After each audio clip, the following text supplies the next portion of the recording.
every action is telling me that I am the most loving Allah.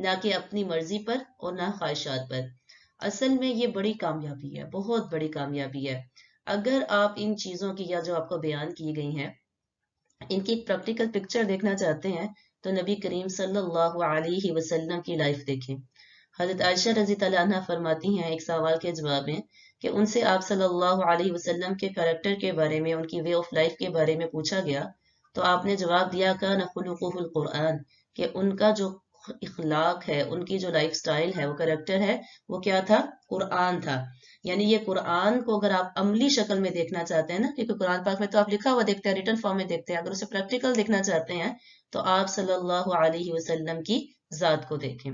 قرآن میں اللہ نے فرمایا ہے کہ ہمیں لوگوں پر اسلام کی شہادت دینا ہے، ہم لوگوں کو دعوت دینا ہے، لوگوں کو بتانا ہے کہ اسلام کیا ہے، محمد صلی اللہ علیہ وسلم کون ہے، اور یہ بڑا امپورٹنٹ کام ہے۔ اس لیے ہر اذان، ہر اقامت، ہر تشہد میں ہم کو یہ ریمائنڈ کروایا جاتا ہے کہ اشہد اللہ الہ الا اللہ، کہ اللہ کے علاوہ کوئی بھی معبود نہیں ہے۔ افسوس اتنی بار یاد دلانے کے باوجود ہم مسلمان اس کام سے بہت دور ہیں۔ ہم دعا کرتے ہیں اللہ سے کہ ہمیں اس پر عمل کرنے کی توفیق دے۔ ایک پوائنٹ کی بات ہے کہ آپ میں سے ہر ایک شخص یہ جانتا ہے کہ گاڑی جو کار ہے وہ کہاں بنتی ہے؟ گیرج میں اور فیکٹریز وغیرہ میں یہ بنتی ہیں۔ یہ گاڑیاں وغیرہ، کارز وغیرہ جو ہوتی ہیں وہ کہاں بنتی ہیں؟ گیرج میں بنتی ہیں یا فیکٹریز جو بھی ہوتی ہیں وہاں بنتی ہیں۔ لیکن چلتی کہاں پہ ہے؟ روڈ پر، ایسے ہی ہے۔ اور ہر سال آپ کو پتا ہے کہ اس گاڑی کی کیا ہوتی ہے؟ ایم او ٹی کروانے کی ضرورت پڑتی ہے۔ ہر سال ایسے ہوتا ہے نا کہ ہمیں ہر سال کے بعد اپنی گاڑی کی ایم او ٹی کروانی پڑتی ہے، سروس وغیرہ کروانی پڑتی ہے۔ تو اس کے لیے گاڑی پھر دوبارہ کہاں جاتی ہے؟ گیرج میں جاتی ہے۔ بنتی بھی گیرج میں ہے لیکن چلتی کہاں پر ہے؟ روڈز پر ہے۔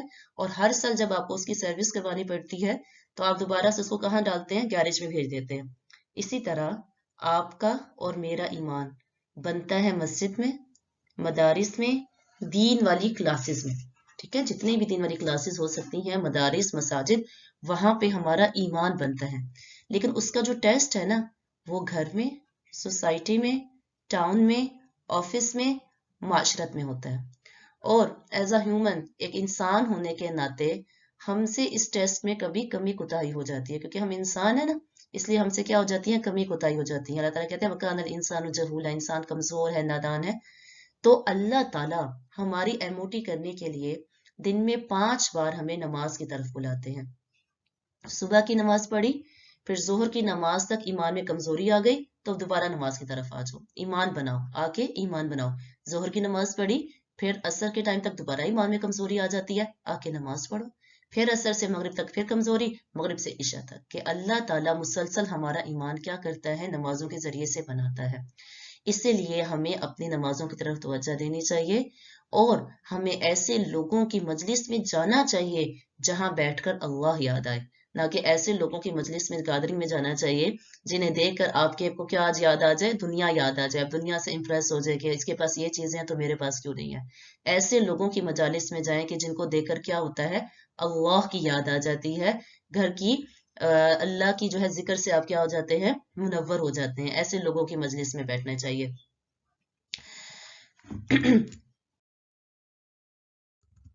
اب آپ نے کیا کرنا ہے؟ تصور، دعا اور احساس کے ساتھ اس کو پڑھنا ہے اور آگے پہنچانا ہے، ٹھیک ہے؟ آگے اشہد ان محمد رسول اللہ، اشہد میں گواہی دیتا ہوں، I bear witness، کس چیز کی؟ انا بے شک، یا یہ کہ یہاں پہ کہ مطلب ہے اس کا دھاٹ، محمد رسول اللہ، اللہ کے رسول ہے، ٹھیک ہے؟ میں اس بات کی گواہی دیتا ہوں کہ محمد اللہ کے کیا ہے؟ رسول ہے۔ محمد کا کیا مطلب ہے؟ دیکھیں ہم نے قرآن پاک سورۃ الفاتحہ کے بالکل شروع میں پڑھا تھا الحمدللہ رب العالمین۔ حمد کا مطلب ہم نے کیا پڑھا تھا؟ پریز پڑھا تھا نا، تعریف پڑھا تھا۔ تو محمد کا مطلب ہے جس کی سب سے زیادہ تعریف کی جائے، صلی اللہ علیہ وسلم، کہ جس کی سب سے زیادہ تعریف کی جائے اس کا مطلب کیا ہوتا ہے؟ محمد۔ تو نبی کریم صلی اللہ علیہ وسلم نے فرمایا سب سے زیادہ بخیل وہ شخص ہے کہ جس کے سامنے میرا ذکر ہو اور وہ میرے پر درود نہ پڑے۔ تو جتنا احسان آپ صلی اللہ علیہ وسلم کا ہمارے اوپر ہے اتنا ہمارے والدین کا بھی نہیں ہے. تو ہمیں اپنی جان سے زیادہ عزیز نبی کو جانے اور ہمیں ان سے سچی اور پکی محبت کرنی ہے. قرآن کریم میں اللہ تعالیٰ نے بہت جگہ ارشاد فرمایا. سورۃ محمد میں اللہ تعالیٰ ارشاد فرماتے ہیں یا ایھا الذین آمنوا اطیعوا اللہ واطیعوا الرسول ولا تبطلوا اعمالکم. اے ایمان والو تم اللہ کی اطاعت کرو اور اللہ کے رسول کی اطاعت کرو. اگر تم ایسے نہیں کرو گے نا ولا تبطلوا اعمالکم تمہارے اعمال ضائع کر دیے جائیں گے. اگر تم نبی کی اطاعت نہیں کرو گے تو تمہارے اعمال سارے کے سارے وہ ضائع کر دیے جائیں گے.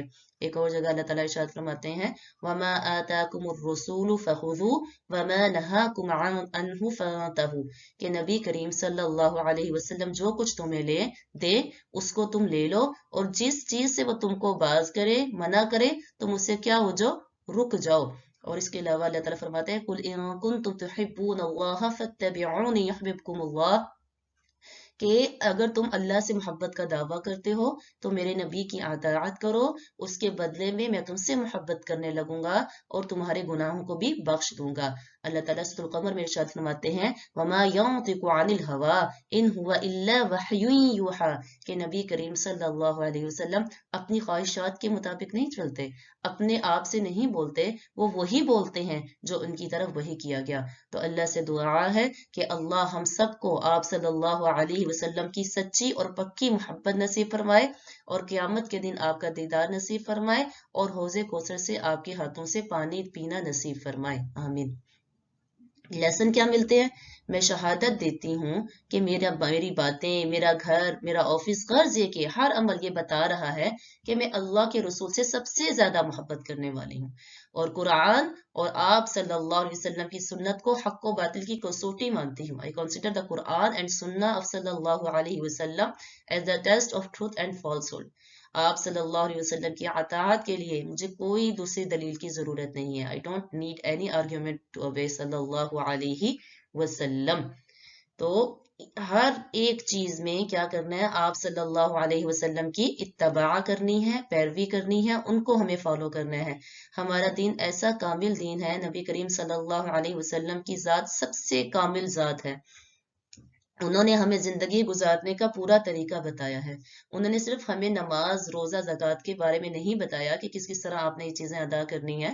انہوں نے ہمیں ہر ایک غرض یہ کہ کھانا کھانے کا بھی طریقہ بتایا کہ آپ نے کھانا کس ہاتھ سے کھانا ہے کھانا کھانے سے پہلے کیا پڑھنا ہے کھانا کھانے کی طرح بیٹھنا کیسے ہے اور کس طرح سارے آداب سکھائے ہیں. اسی طرح آپ صلی اللہ علیہ وسلم نے ہمیں باتھ روم میں بیت الخلاء میں جانے کے جو ہے پورے آداب بتائے ہیں کہ سر کو ڈھانپ کر بایاں پاؤں پہلے رکھ کر دعائیں نکلتے وقت کی دعائیں جاتے وقت کی دعائیں. غرض یہ کہ ہماری زندگی کے ہر اسپیکٹ میں آپ صلی اللہ علیہ وسلم نے ہمیں بھرپور کیا ہے گائیڈ کیا ہے. تو ہمیں ایسے لوگوں کی مجالس میں جانا چاہیے ایسے لوگوں کے ساتھ بیٹھنا چاہیے کہ جنہیں دیکھ کر ہمیں اللہ اور اس کے رسول کی کیا آئے یاد آئے. دیکھیں کتنے لوگ ایسے ہوتے ہیں کہ جیسے آپ لوگ اگر اکٹھے بیٹھے ہو آپ کہتے ہیں نا کہ یہ تو اتنا زیادہ اپنے ہسبینڈ کا ذکر کرتی ہے کہ ہر وقت اس کے جو ہے دیکھ کر ہی جو ہے اس کو ہسبینڈ کی پڑی رہتی ہے یا بچوں کو جو ہے اسے دیکھ کر جو ہے صرف اپنے بچوں کی یاد آتی ہے اس کے علاوہ کسی اور کی اس کی بات ہی نہیں نکلتی. تو اسی طرح ہمیں جو ہے ہر وقت ہمارے عمل سے ہمارے اٹھنے سے بیٹھنے سے لوگوں کو جو ہے اللہ کی یاد آئے کہ ہمیں دیکھ کر لوگ کیا کہیں کہ اللہ اور رسول کی یاد کو کیا کریں تازہ کریں. ہمیں ان لوگوں میں سے بننا ہے.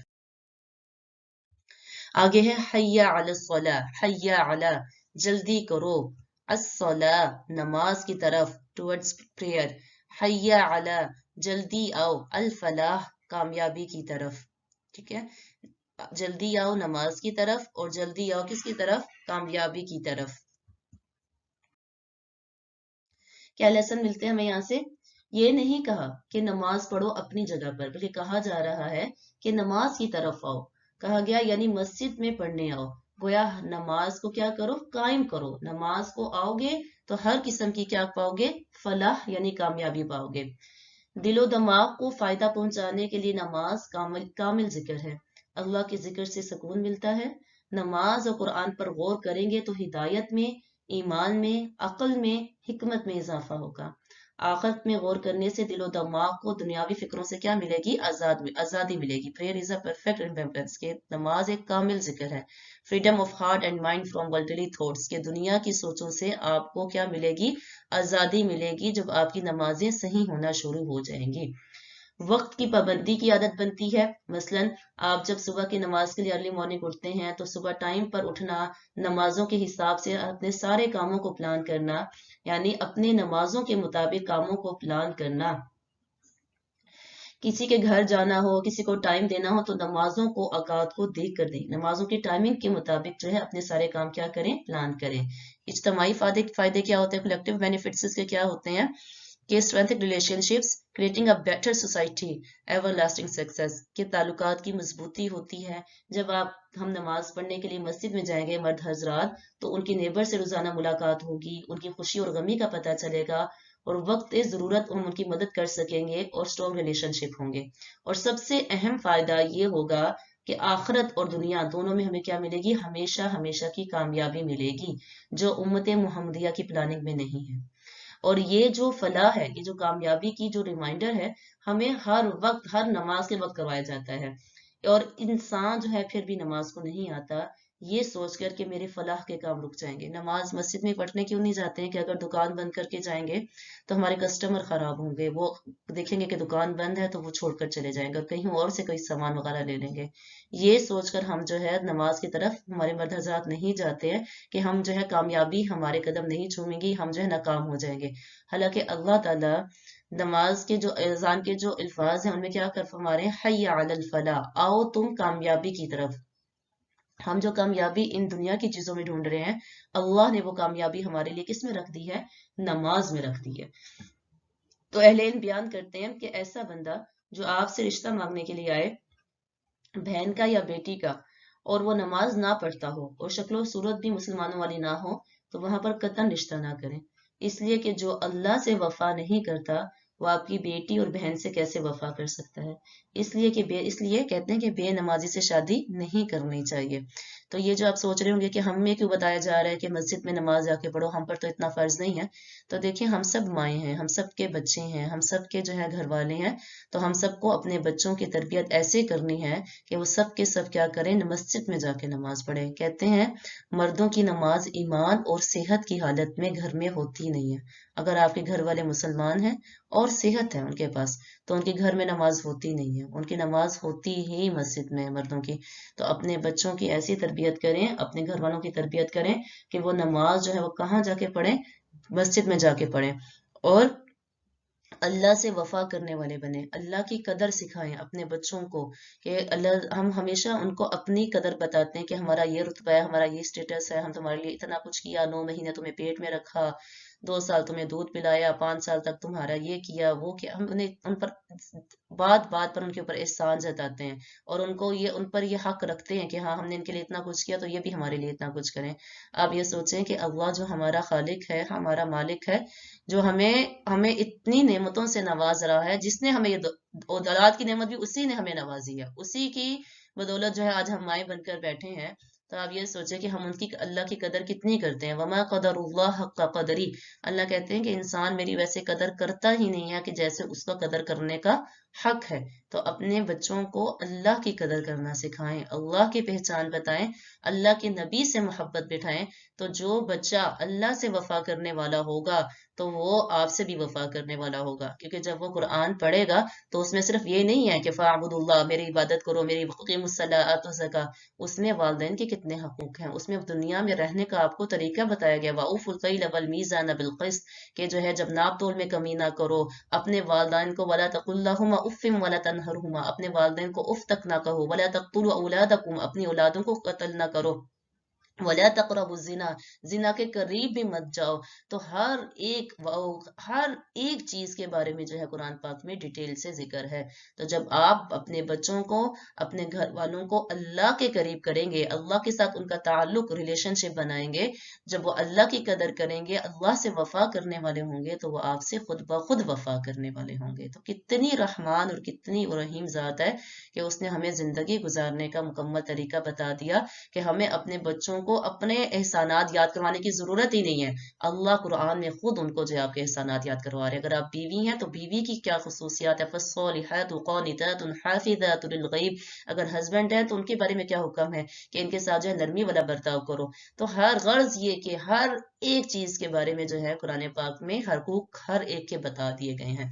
تو ہمیں بتانے کی ضرورت نہیں ہے اگر ہم اللہ کے ساتھ اپنے بچوں کا تعلق رکھیں گے تو. اینڈ میں دوبارہ اللہ اکبر، اللہ اکبر، آخر میں وہی کلمات کہ جن سے اذان شروع ہوئی تھی، مگر یہاں پر اس بات کا اعلان کیا جا رہا ہے کہ اس کی بڑائی کو مانتے ہوئے، اللہ کو بڑا مانتے ہوئے آ جاؤ، نماز کی طرف آ جاؤ. اگر تم نہیں بھی آؤ گے تو بھی اللہ اپنی جگہ بہت بڑا ہے. تمہارے آنے یا نہ آنے سے اس کی بڑائی میں کوئی اثر نہیں ہوگا، بلکہ تم اپنا ہی نقصان کر کے بیٹھو گے. جبکہ اس کی پکار پر اگر تم لبیک کہو گے تو تمہیں دنیا اور آخرت دونوں میں کیا ملے گی؟ فلاح ملے گی، کامیابی ملے گی. آگے ہے لا الہ الا اللہ، لا نہیں ہے، there is no الہ کوئی معبود any god الا سوائے اللہ اللہ کے، اللہ کے علاوہ کوئی بھی معبود نہیں ہے. لا الہ الا اللہ محمد الرسول اللہ. اتنے یہ جو کلمہ ہے اس کو جو ہے دیکھ کر اپنی موت کو یاد رکھیں. جس کا آخری کلمہ لا الہ الا اللہ ہوگا وہ جنت میں داخل ہوگا. کہتے ہیں قریب الموت شخص کے پاس انووک the لا الہ الا اللہ of dying person، کہ کوئی بندہ جب مرنے والا ہو تو اس کو لا الہ الا اللہ کی تلقین کریں. کہتے ہیں ایک ڈاکٹر تھا، ایمرجنسی میں کام کرتا تھا، اور ایک کسی عرب ملک میں جو ہے نا وہ سروس کرتا تھا. اس نے بتایا کہ اس نے اپنی سروس کے دوران تقریباً 10 سے 12 لوگوں کو اپنے سامنے مرتے ہوئے دیکھا ہے، اور ان میں سے صرف 1 یا 2 لوگوں نے کلمہ پڑھا ہے. ایک لڑکی جس کا ایکسیڈنٹ ہو گیا تھا، جب وہ لایا گیا اس کو ہاسپٹلز میں اور اسے لا الہ الا اللہ پڑھنے کی تلقین کی گئی کیونکہ بالکل آخری ٹائم تھا، تو اس نے کوئی جواب نہیں دیا، اور کچھ دیر بعد ہلکی آواز میں گانا گانا شروع کر دیا اور پھر مر گئی. اللہ پاک معاف کرے. تو اگر اللہ کا ذکر زبان پہ رہے گا تو مرتے وقت کلمہ نصیب ہوگا. تو اگر آپ چاہتے ہیں کہ مرتے وقت کلمہ نصیب ہو تو اس کلمہ طیبہ پر اپنی زندگی گزارنا شروع کر دیں. پڑھنا بھی ہے، زیادہ سے زیادہ ذکر میں بھی لانا ہے، لیکن کلمہ پہ کیا کرنی ہے؟ ہمیں اپنی زندگی گزارنی ہے، اس لا الہ الا اللہ پر اپنی زندگی گزارنی ہے. کیونکہ جو موت جو ہوتی ہے نا وہ خلاصہ ہوتی ہے آپ کی زندگی کا، سمرائز جیسے کہتے ہیں نا وہ ہوتی ہے.